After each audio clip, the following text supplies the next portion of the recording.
Welcome to the G-spot. 5, 4, 3, 2, 1.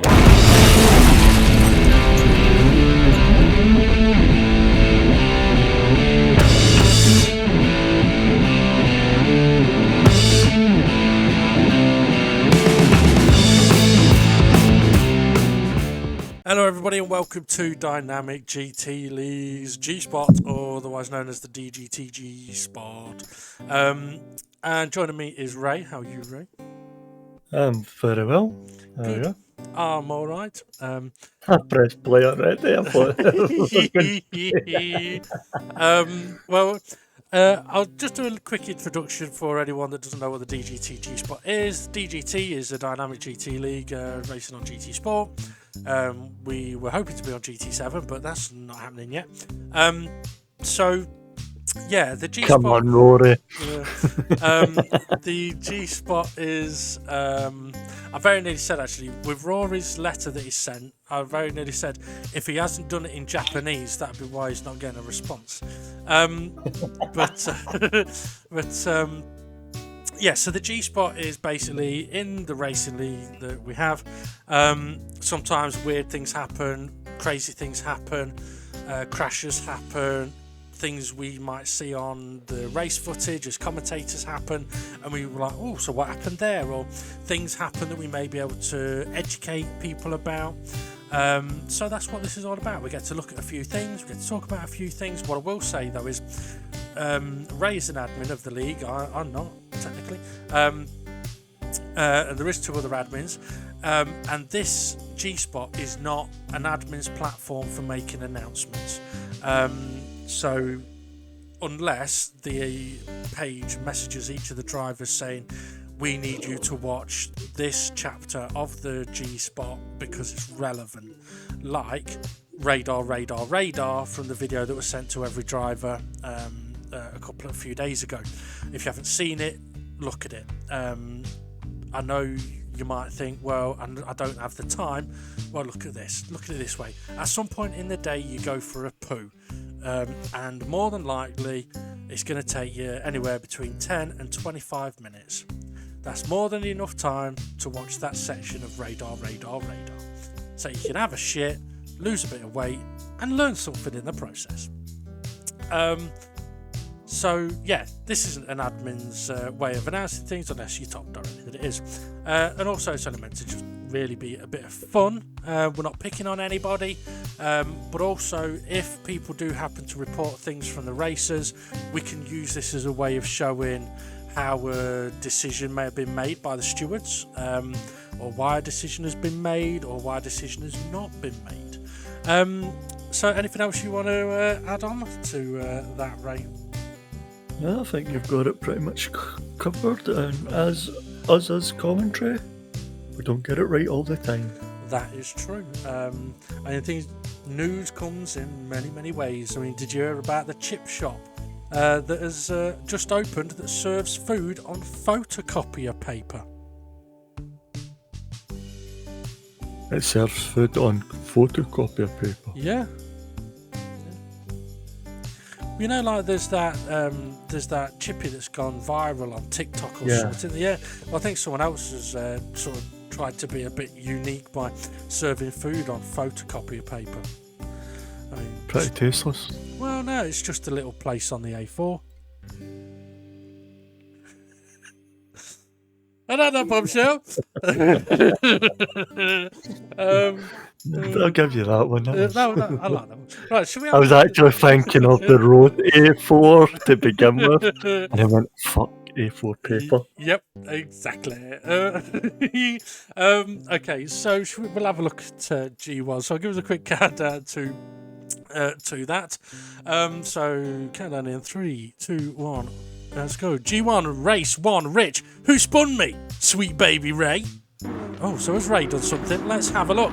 So this is from Barcelona. So Rich Blue's going into the final chicane, and off he goes off to the left.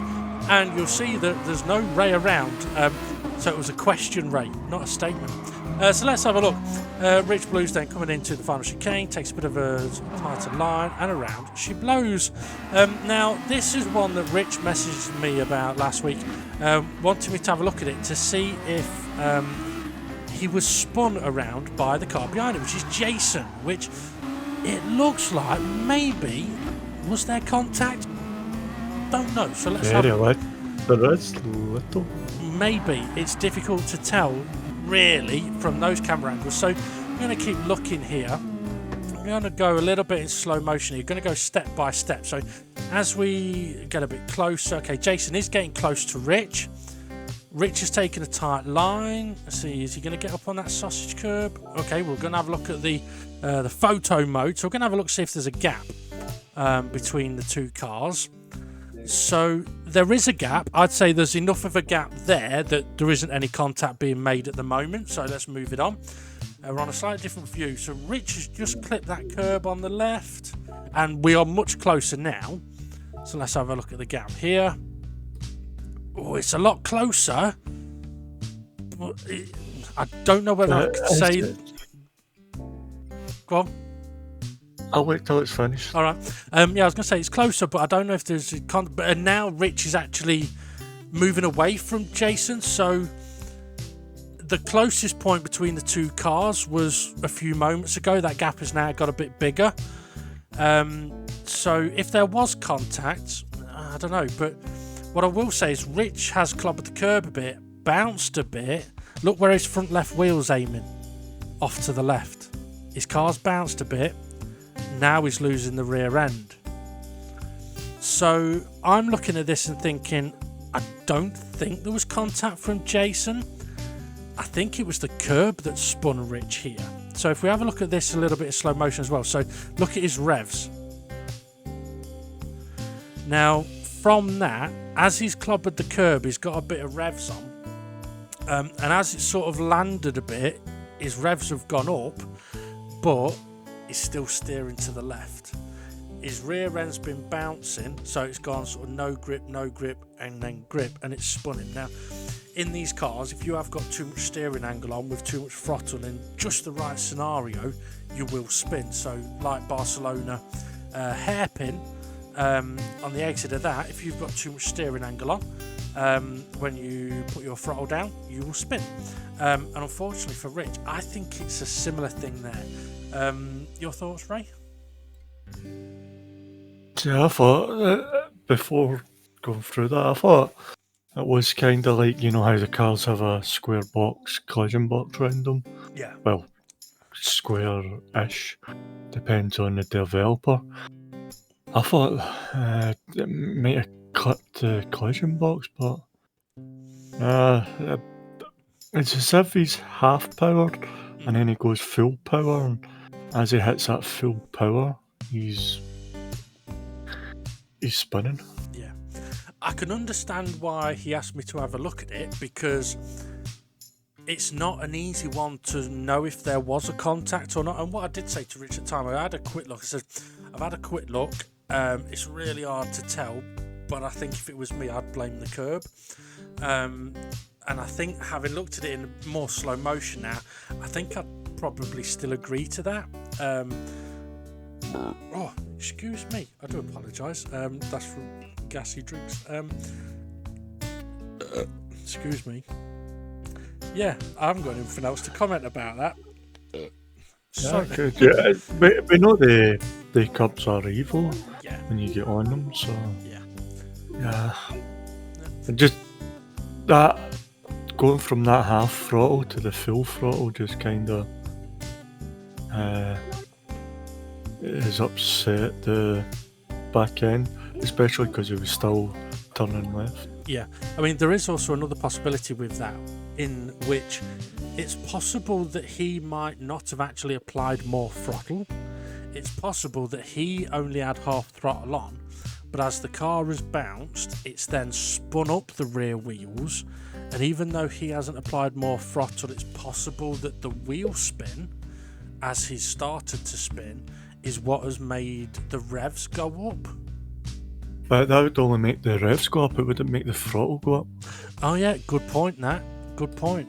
it would make the revs go up, but not the throttle. Yeah, they are two separate. See, I knew it wasn't a daft question or comment to bring in. I might have been fucking wrong by a long shot, but well done, Ray, for correcting me.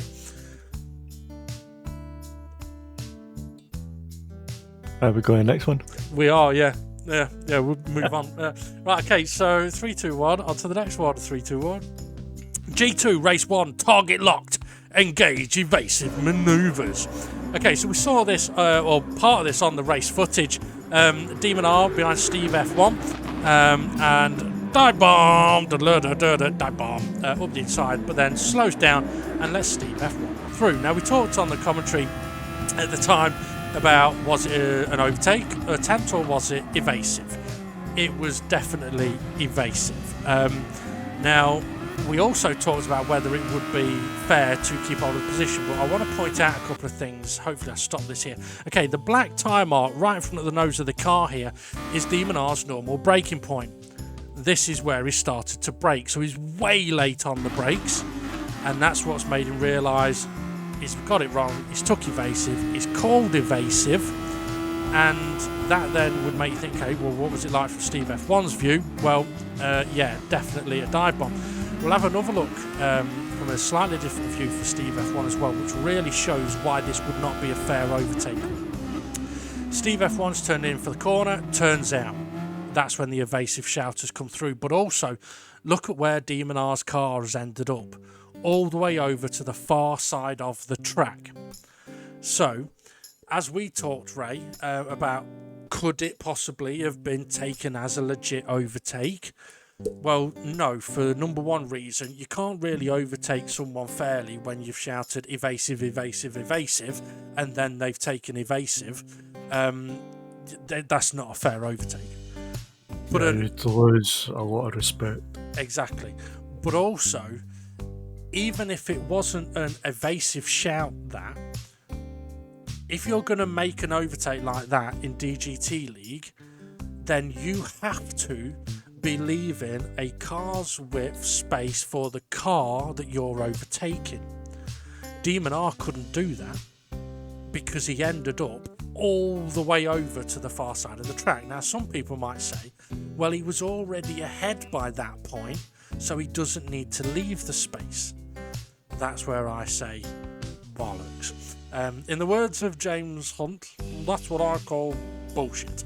And then I don't think Demon R was in what's the word we use?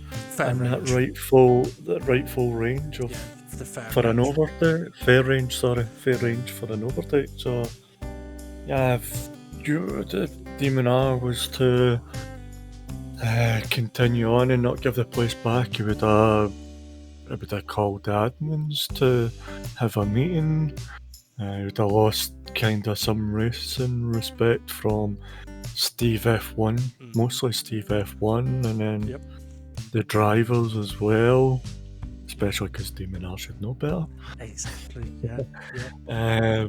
But yeah, there's no way Demon R could say, well, there was no contact. Yeah. Well, I mean, this is another what if kind of scenario of it. Let's say, for example, Demon R had taken the evasive, but also managed to get the car slowed down and stick to the apex and leave Steve F1 the space. Surely it's a legit overtake then, isn't it? No, because he wasn't in fair range and he shouted evasive. Exactly. Well said. So yeah, wouldn't be a fair overtake. So that's that one covered. Yeah, let's. Only asked SGP if I put my foot in it, my knife in it. Yeah. I think you've done it. I think you've done it absolutely brutally so far. The bit he was worried about is coming up. Don't worry. Okay, so let's move on to the next one in 3, 2, 1. G3 Race 2. If you no longer see a gap, go for it. I think that's a bit wrong, that, isn't it? Okay, so let's have a look. SRI on Twilight. Oh, this was the one where we wondered, was it a little bit messy from SRI, the overtake on Twilight. This was, I think, penultimate lap of the race. We wondered at the time if it was a little bit unfair. So let's have a look. We're on board with Twilight, nearly dips a wheel, giving a bit of space, does kind of get squeezed out a little bit. Hard to tell from that view what fully happened. So let's have a look. We're on board with Twilight again. So SRI is close. Looks a bit further back in the mirror than he actually is, but he was sort of there. But again, a bit difficult to really see what's happening, but Twilight does end up losing a number of positions. So let's have a look from here. So SRI is within fair range, potentially, but does get a lot of understeer in the middle of the corner, tries to leave space on the on the outside. But if we have another look at this, so yeah, he's just sliding across the road, tags the side of Twilight. It's not a big hit, but I think under the rules of DGT, he's not quite fully in control of his car with that bit of understeer, and that really does compromise Twilight. Okay, so we should now be having... Yeah, that's right. Press pause a second, Raymond. We'll move back a little bit. I wondered why there was a still picture then, but I've just remembered that I did put some still pictures in. Okay, so this first one is a still picture of SRI and Twilight side by side. And as I mentioned, SRI is kind of... I would say he's on the edge of potentially was in fair range. If he's going to go for a move, it could be a bit risky. He might get turned in on. But if he's going to go for it, he's got to make sure he sticks to a fair line on the inside. So this first screenshot is actually the closest point that SRI gets to the curb. So if we play this on, and it will change to another picture, it's a little later on, and you'll see that now, we'll pause it again, we'll see that now there is a much bigger gap between SRI and the curb, and that's where SRI has been understeering. And if we play it on a little bit, I'll overlay where SRI's car should have been and where Twilight's car could have been. Now some people may say, well, SRI doesn't need to leave the space, he's got the inside line. Well, he wasn't side by side before the braking point, so he wasn't already alongside, and it's the understeer that's the key moment of it. So really, for SRI to make this overtake fairly, he should have been over by the curb where this overlay is showing. Twilight could have then positioned his car wherever he did. Now if we carry on playing, that might be the last of the images. No, we've got a picture from behind as well. So yeah, you can see it from this side. The gap to the curb is definitely a lot bigger. SRI does try and leave space on the exit of the corner, and I mean that's an interesting one on the exit of the corner. We'll get your view in a second, Ray. If we ignore everything that happened before, and if SRI and Twilight were side by side at that last image I showed, would I say that SRI has left Twilight enough space? That was the closest he got to the right side of the track. I'd probably say no, but I'd be working on the sort of edge of reason. The reason I say that is the normal racing line through those corners is to end up with two wheels all over that curb on the right hand side. Now, that's not to say that if I was side by side with someone, I would only give them half a car's width to the start of the curb. I'd be trying to give them more than that. But if I was on the outside, I would be fully happy putting two wheels on the curb, because that's where I would normally put my car. As for the rest of what happened in that, is there anything you'd like to say, Raymond? Like at the point. I thought you might go with sorry, Twilight.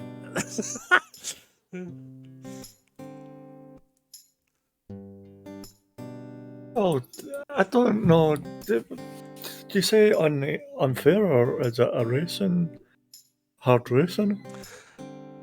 It's not hard racing. So it's how's it unfair, and what rule is it unfair? Okay. It's unfair because SRI is not in control of his vehicle. Proof of the pudding is the understeer. If you're understeering across the road, you are not in control of your car. It means you have gone too fast into a corner. So therefore, Twilight has left SRI the space. SRI has used that space, slid through that space across the road, made contact with Twilight, which has stopped Twilight from turning into the corner. Therefore, contact was made, which has resulted in Twilight not only losing that position, but losing 2 further positions on the run to the next corner. So I would say it was an unfair overtake. What rule of the GT League is it? It's an unfair overtake. How's it unfair? What? Because he hasn't forced him off the track. Oh, no. He hasn't caused a collision. Oh, no, he has. Contact has been made. Very minimal. But has the overtake been completed without contact? So any move with contact is unfair? No. I know you're just being argumentative here. I'm doing it from... Yeah, for the driver's perspective. Yeah. Well, I'm not an admin, so I don't know all the rules. We don't want to... You don't know all the rules, bullshit. Because we just don't want on this part of the G-spot to end up with some... Right, that's why I said the important part is the understeer. Had SRI not had understeer, had managed to stay to the left-hand side of the track, where his car would normally be if you were taking that corner, no understeer, and if there'd have been a little bit of contact between the two, say Twilight had turned in a bit on Ray, or both cars had just come together a little bit, then it would potentially be more of a that's just racing contact. However, so SRI's car what's the difference of it's the understeer. Twilight turning in and SRI having a bit of oversteer? SRI didn't have oversteer. SRI had understeer. Understeer. Sorry. SRI's understeer stopped Twilight from being able to turn into the corner at a place he was rightfully able to turn in. So it starts off with: is SRI within fair range? It's close. What? It's close. Potentially, you could say yes. However, for me, hang on. For me, at that corner, the fair range may be different to other corners. It's not a set distance, in my opinion. In my viewer's opinion, it may be within fair range, but it's close. If he's going to attempt an overtake there, it comes with a bit of a risk in that Twilight may not have the time to realise that the move is being made. Okay, and that would be the same with any 2 cars in that exact position. So if SRI is going to attempt to make that move, he needs to make sure that he is in control of his car at all times. No understeer, no oversteer, no sliding across the road, no making contact with Twilight and pushing him out of the way. For Twilight, hang on a second. For SRI, he also has to be aware that it's possible Twilight might not have realised he's going for the move and could potentially turn in on him. Now, had Twilight turned in on SRI and SRI was at the apex with no understeer, then that contact would potentially be on Twilight because you can't turn in when there's a car fairly there. However, that's not the situation that's happened. The situation that's happened is Twilight has given SRI the room to attempt his overtake. SRI has made a little bit of a mess of it by understeering across the track because he's understeered, he's no longer in control of his car. Contact has been made, which has resulted in pushing Twilight further across the road, and it has not been able to give him the space that Twilight deserves. In doing so, he has also completed the overtake. That is an unfair way of making an overtake. So in that situation, it is of my opinion that SRI really should have given Twilight the position back. Okay, I respect that, but I disagree. You disagree? Disagree. Why do you disagree? I think...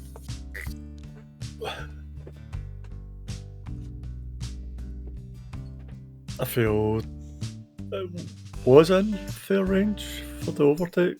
Okay, yeah, won't argue against that. Okay. I think the contact was near enough in the middle of the road. Yeah, there was understeer. And you can see SRI still trying to give the room coming up the hill for Twilight and trying his best not to force him off the road. Okay, so if contact happens in the middle of the road, does that mean it's no drivers at fault? I'm saying it's no drivers at fault. I think it was just a wee bit more of hard racing there, but that's my opinion. Well, I tell you what we'll do. We'll get the other admins' opinion on it, and I'll get their opinions actually, and I might edit it into this bit.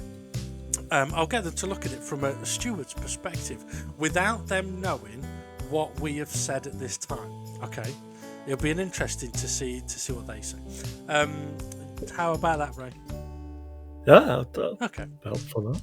And if they can't come up, Rich Blues and Twilight feel free. Actually, Twilight can't. You're involved. Rich Blues said if admins are involved in an incident that needs looking at, then Rich Blues and Twilight can deal with it. So you'll have to let us know what you think, Rich.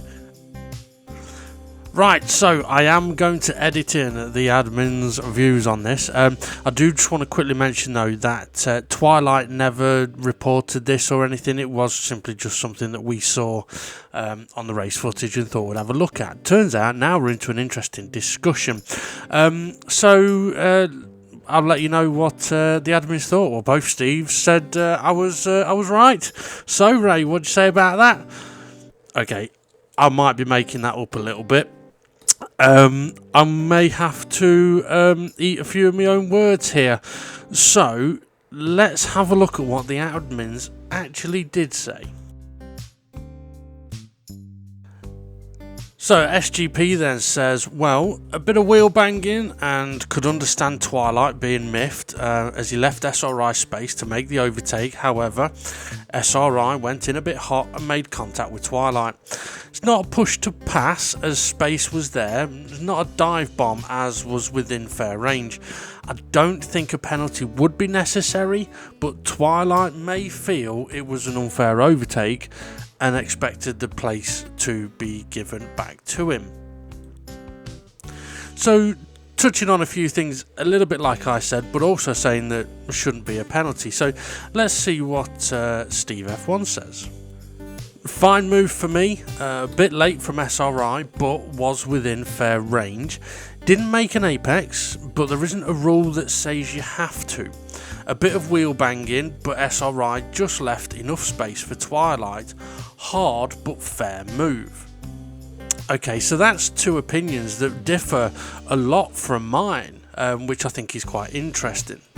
And one of the reasons that is interesting is because if this was a stewarding situation, we would now end up having to sit there and have a conversation about why I think it's one way and why they think it's another way. Ray would have zero input in the conversation because he was involved. So in this scenario, obviously we're not going to have that conversation, it hasn't been reported, but what I've done is I've thought, well, okay, they're of a different opinion of me.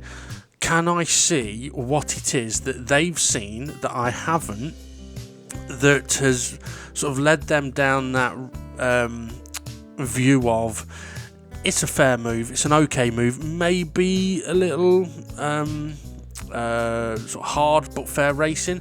And I've had a look, and I will admit I have seen something which will allow me to sit here now and go, you know what, I put my hands up, I can understand where they're coming from, and I can now understand where Ray was coming from. However, it wasn't something that I had seen when looking at the footage previously.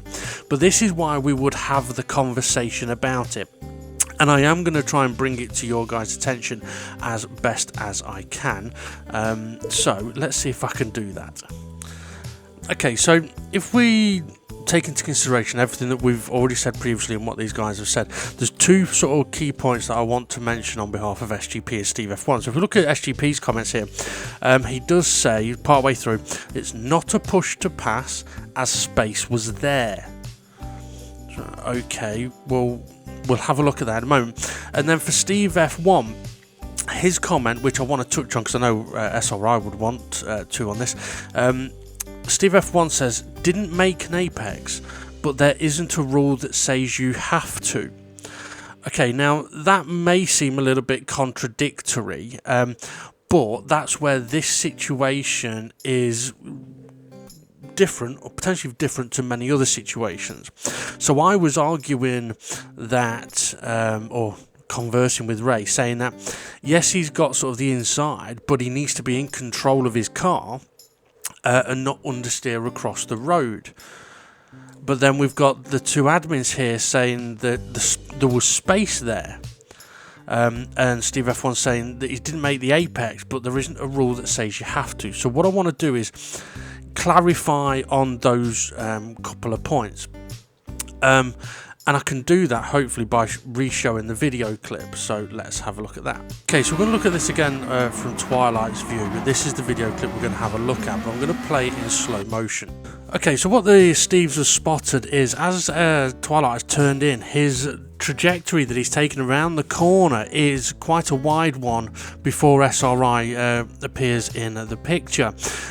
Excuse me. So the space that they were on about is to the left of Twilight. There is a little bit of contact between SRI and Twilight, and they've both admitted that there is a bit of contact. But it was the fact that there is a large space that SRI has got to be able, that he can use. So if we look here, obviously you see Twilight isn't attempting to sort of turn in towards the apex or anything like that. He's got the awareness, and SRI is trying to leave space on the exit of the corner. I touched about that earlier in the thing, but if we look here, we can see the gap between Twilight and the curb. I've gone all the way over to the curb, so that's the space that SRI has got to use, available to him to use. So there isn't anything in the rules that says he has to use the apex at this point. He's got the space there. He can use a bit of that space as long as he doesn't go running out wide.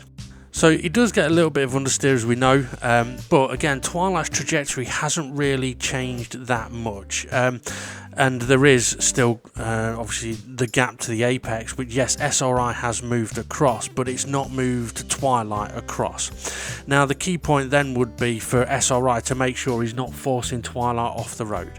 But what I will say is both the Steves did say that it's kind of like hard racing but fair. But I would also say that this is one of those scenarios where, as if we were looking at it as a report from the stewards, the three of us having a difference of opinion isn't a bad thing. It's a good thing because it means we get to look at things in a bit more in depth. They've spotted something I didn't. Now it's possible that because I've looked at it so much in slow motion, all I've seen is SRI moving across the road. I didn't see that Twilight had left quite a lot of space, and yes, SRI used it all and maybe a touch more, but perhaps it wasn't as bad as I first made out. But that doesn't mean that people can just go chucking it up the inside willy-nilly. It's definitely situation dependent, and in this situation I can understand where the Steves are coming from. I still disagree with Ray just for the sake of it, but I can understand where the Steves are coming from, and I can agree with them. And just to make things even more interesting, it's more than possible that the Steves could watch this G-spot, hear the comments that me and Ray have made, and have another difference of opinion. That's one of the reasons why when we do stewarding, we do it together, so we can have those differences of conversation and get each other to look at different things. So I'm not saying that that's what will happen, but obviously the two Steves have no idea what me and Ray have said prior to them putting their views forward. Anyway, hopefully all of this has been a big insight for everybody into how things are done.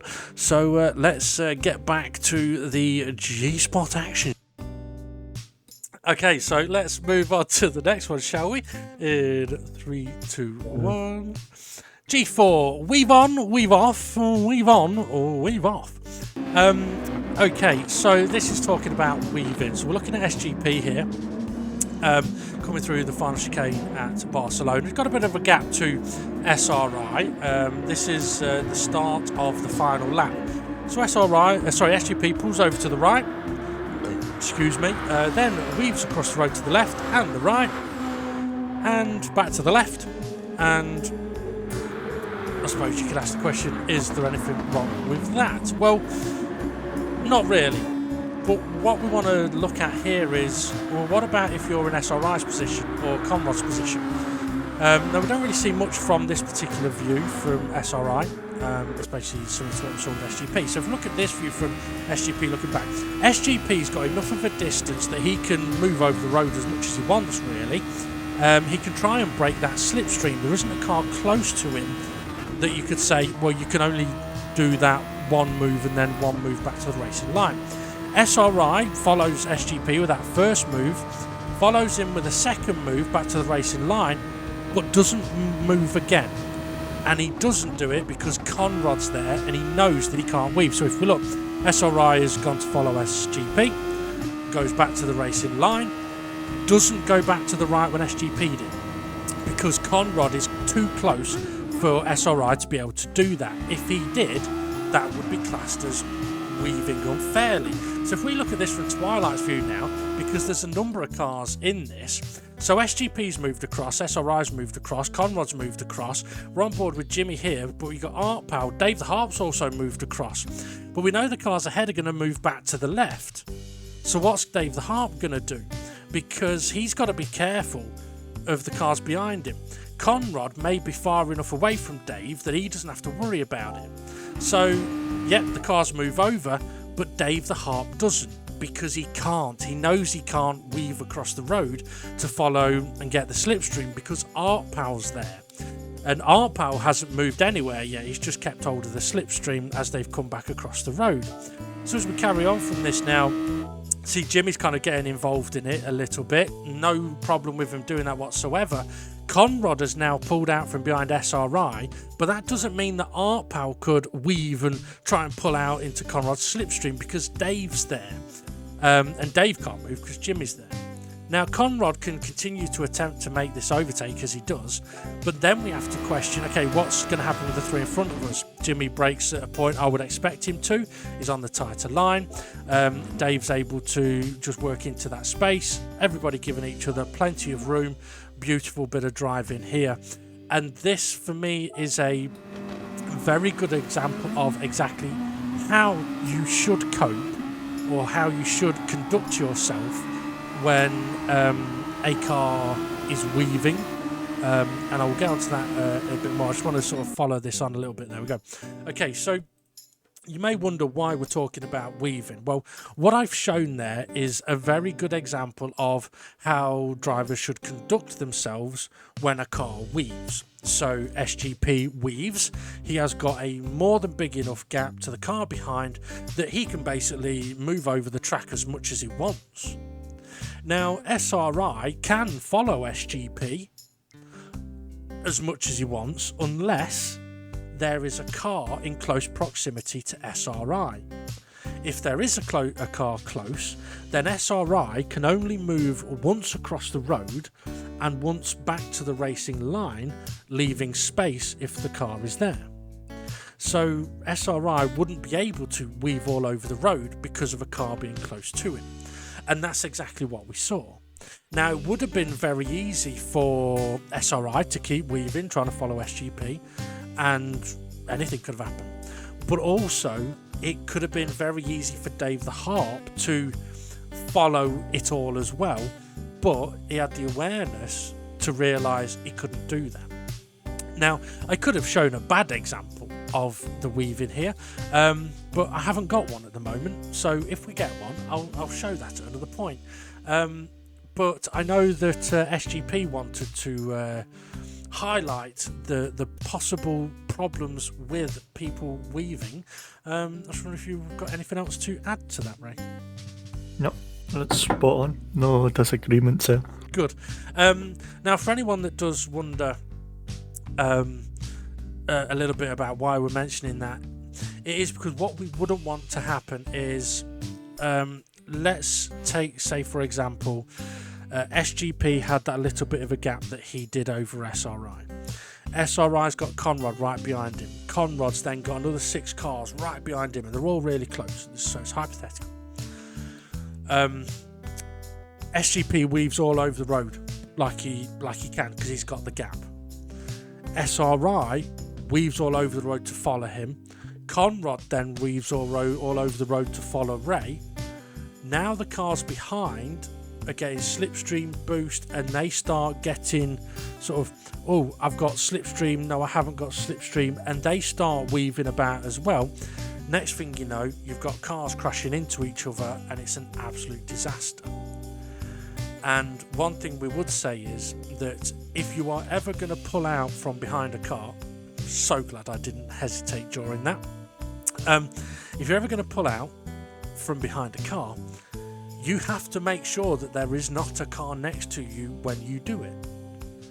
And if a car is very close behind you, you have to make sure that you are not weaving across the road, because the rules are that you can move across the road once if there's space to do so, and then return back to the racing line if there's space to do so. If there's a car there, then you can move back and leave a car space. Okay, so if that's all covered, we'll get ready for the next one. G4? G5? It's G5. Now, it may sound like we're rattling through these. Go on. G4? It is G5 on the video that we're looking at. I just haven't changed the number, so on the main video it will show G5, so don't worry. Well, yeah. Unless this one is G4 and we've only just done G3. The last one, I've just checked. The previous one was also G4. That's all right. I was going to say, yeah, it might sound like we're thrashing through these a little bit, but we were under instruction to try and not keep it to 20 minutes. Yeah. Well, we're at 33 at the moment, and I think we've covered the most in-depth bit. Okay, so get ready for the next one. So 3, 2, 1. G5 Race 1. What a move! We talked about this last week, didn't we? So for people to do decent overtakes. So I figured we'll have a look at the one Twilight did on Gary up at turn 9. Twilight went into the chicane here a little bit deep.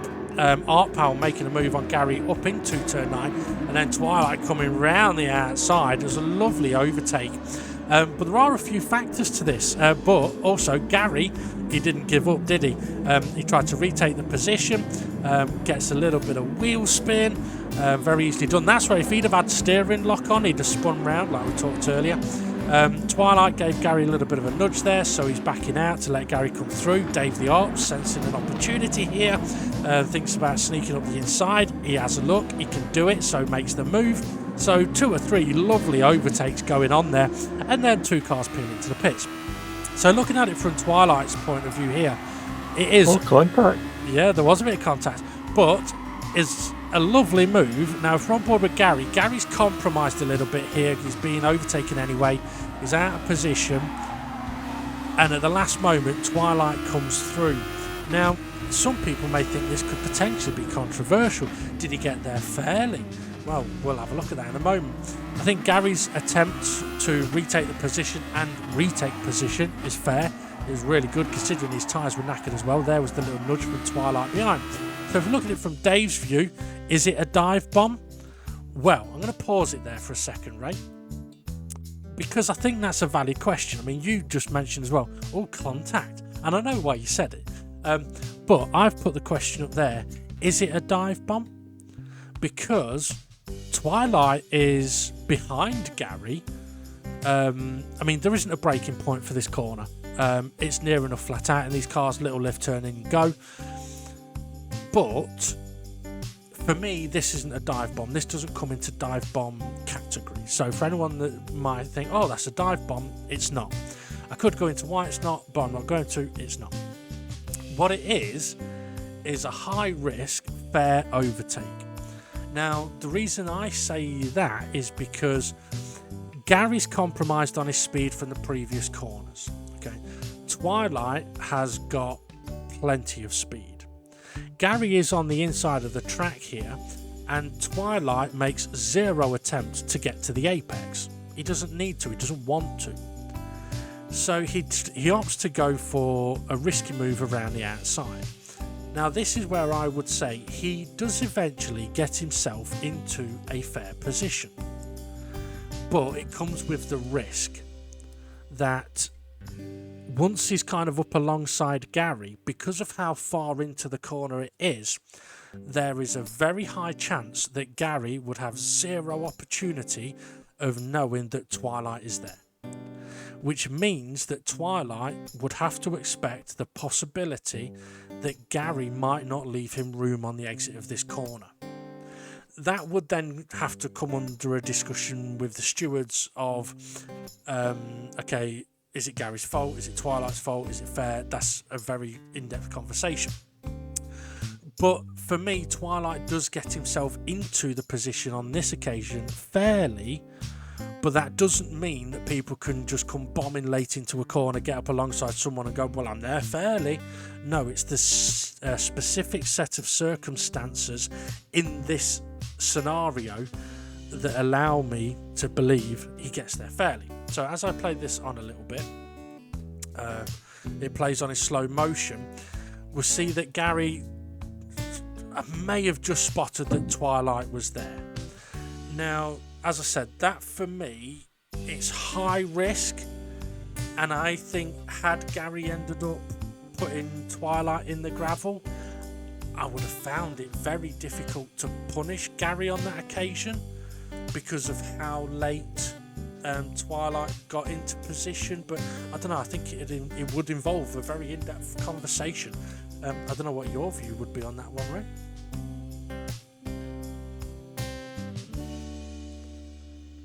I don't think Ray knows what his view would be. It was a high risk move, and I thought it was great, to be honest. So did I. A very, very great move. One of the best we've seen, even with Jason's. Was it Jason round at Degna too? Oh yeah, from this week's race, yeah, that was a good move. Yeah, yeah. On SGP, yeah. So kind of similar, isn't it? Outside, high risk. Yeah, definitely. Yeah. I mean, listen, I didn't analyse that to detune it in any way. But I just wanted to look into it a little bit in case people thought, well, he's got there late or whatever it is. There's many factors, but for me, it is a brilliant overtake. But it comes with a caveat or an asterisk. Not a bad asterisk. It's a brilliant overtake, but it's also a brilliant bit of driving by Gary. Because a brilliant driving from the pair of them, to be honest. Yeah. Because like I said, even though there is that little contact, but yeah, brilliant. Nobody's off the track. Nobody's penalised in any way, shape, or form. So absolutely. And I mean, this is one of the things we've said before. I mean, Gary, I think Gary has done brilliantly to give Twilight the space there. I mean, that is one of those moves where if you're side by side through the chicane before it and going up the hill side by side, then you know whichever side you're on, you've got to give the other guy space.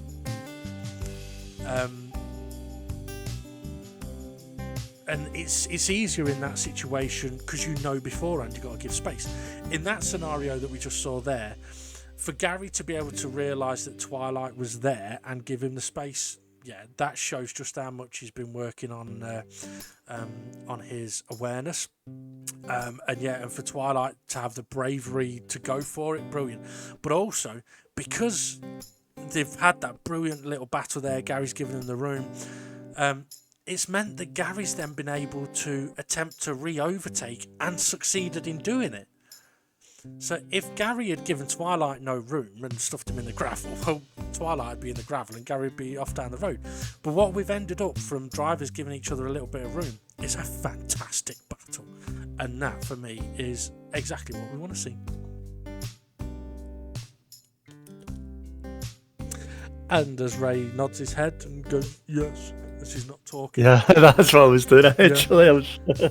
Okay, we shall move on to the next one. So, G-WIZ Race 1 opening laps can be pitiful. Okay, so this again is from Barcelona. This is lap 1. We're looking at Art Pal here. Let's see. Gets a bit wide at the chicane, a bit out of position. Spinning! Oh dear. And it looks like both Conrad and Art Pal heading into the pits on lap 1. So let's have a look at what's happened there. Twilight Club with the curb there. SRI did. Oh, I think Art Pal just got a bit of a nudge there. Okay, so didn't see that on the other view, and off he spins into the wall. So the pit stop for him. So we're on board with Conrad then. So Conrad's sort of close behind. Gives him a little nudge. Oh, and another nudge. I don't know if Art Pal sort of lit up the rear wheels on the AstroTurf there on the curve. So that was. Oh, so the second nudge was assisted. Yeah, I still don't know if Art Pal sort of lit up the wheels there or it was kind of pit manoeuvre. A bit hard to tell. Okay, well, let's have a look from Dave's view, because I think it may be Dave that tagged the back of Connor here. So Dave's given him plenty of room. Oh, gets cut out a little bit, so give him a little nudge, but isn't looking at gaining anything. He's making sure he's behind, and they spin ahead of him. So I think that's potentially massively unfortunate, really. Yeah, he got on the curb, and I think he's gone around. Oh, well, it couldn't get worse though, could it? Oh yeah, it can! Oh yeah, it can! Wait for Austin Powers.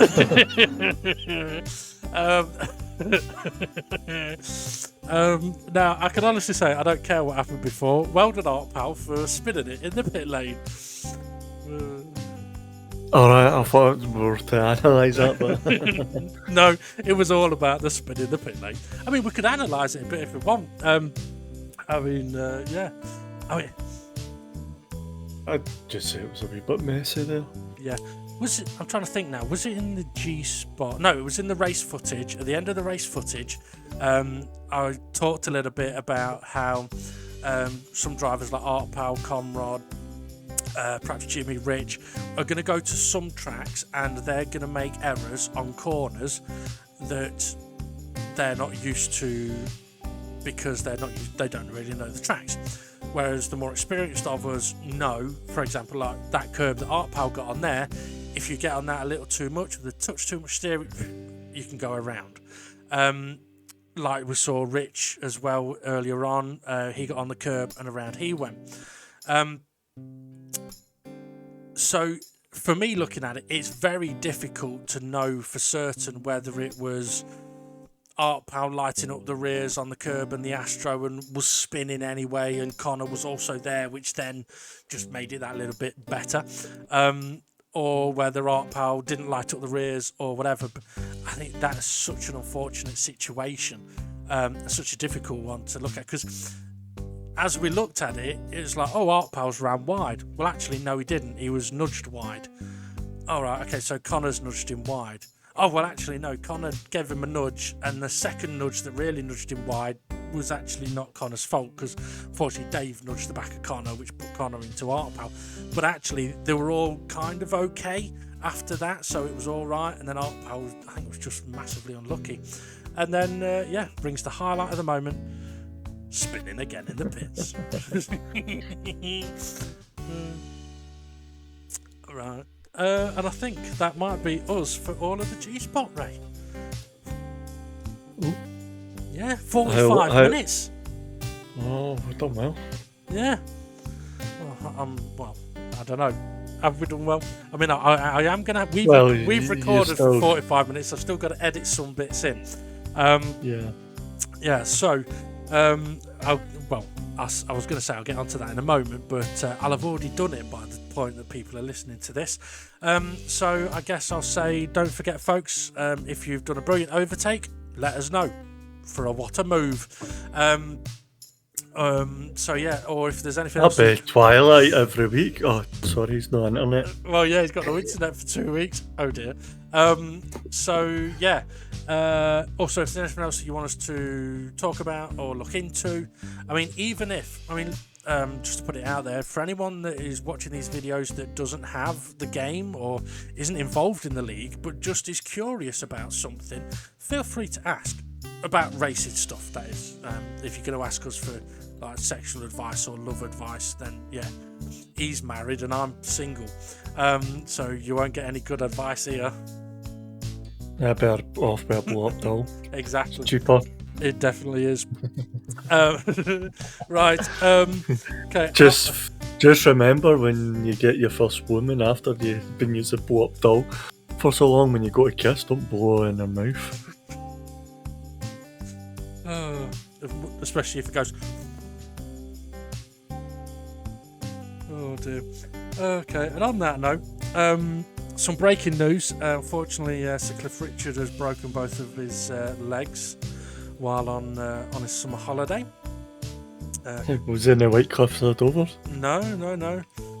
It's so funny how he don't walk anymore. Okay. That's for the older generation, folks. I know the song. I know Cliff Richard. Okay, and that's all of my jokes. So yeah, I'm done. We're done. That's Yeah, and drivers, get your comments in with the debate we're having on SRI and Twilight. Yeah, SRI's dodgy overtake. Yeah. Get your comments in and we'll have a look over them. Yeah, definitely. We can discuss them the following week. Okay. Yeah. Have a good one, everybody. Thanks for watching and listening. And we'll see you all again soon. Bye.